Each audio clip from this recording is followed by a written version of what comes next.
Bernard, impasingked nga ro dati Department of Public Works and Highways nga ipatungpal dati Lakbay Alalay 2025 programa kada ito'y Semana Santa. Dahil ticket tap nun maipasigurado tiya nasaya at kinaanayas a panagbiyahe dagiti motorista wenno dagiti biyahero.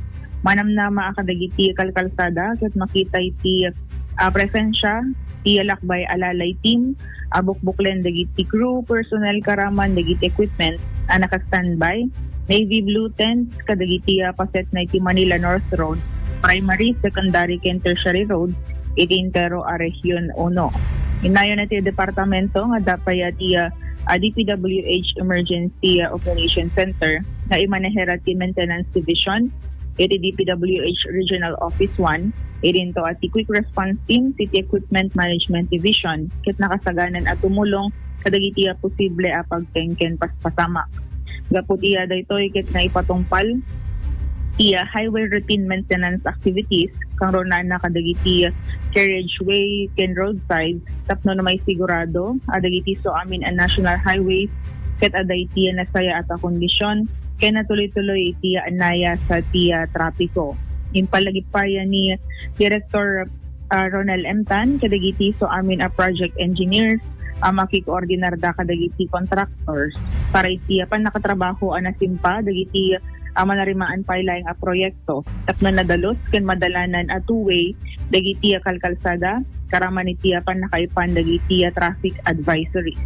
Mayipakpakaam mo kadagiti pagbiyahe na umay iti amyanan may deploy iti team ti DPWH Ilocos Norte First Engineering Office iti paset na ti pasukin adapay iti Barangay 43 Cavite Lawag City, Rodolfo Fariñas Jr. Bypass iti Ciudad Pailaing Tilawag, Barangay Bayog iti Iliti Burgos, Barangay Tarag ken Pansyan iti Iliti Pagudpud, idinto iti DPWH Ilocos Norte Second District Engineering Office ket nakasagana damit ken nga mangipaay ti assistir kadagiti paset na iti Barangay San Pablo iti Iliti San Nicolas, Barangay Santa Cruz iti Iliti Badok, Barangay Bungkag iti Iliti Dingras, kaset iti Ilocos Norte Apaya Road. Mangrugi iti deployment into no bigat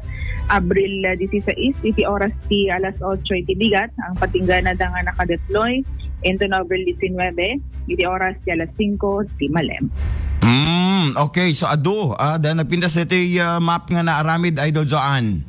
Kuwen, Interregion 1 dito yung Idol Bernard. So adda amin na digiti bakasyonista tayo, di da madanagan because of this ket maalalayan da bayat iti panagbisita da ng rona kadetoy Semana Santa and the summer season. Okay, any more Idol Joanne? Adji pala yung tiya nagkado adamag iti Philippine National Police kaniti Department of Public Works and Highways kadwa iti 99.5 Lawag Idol John 15 Tatak.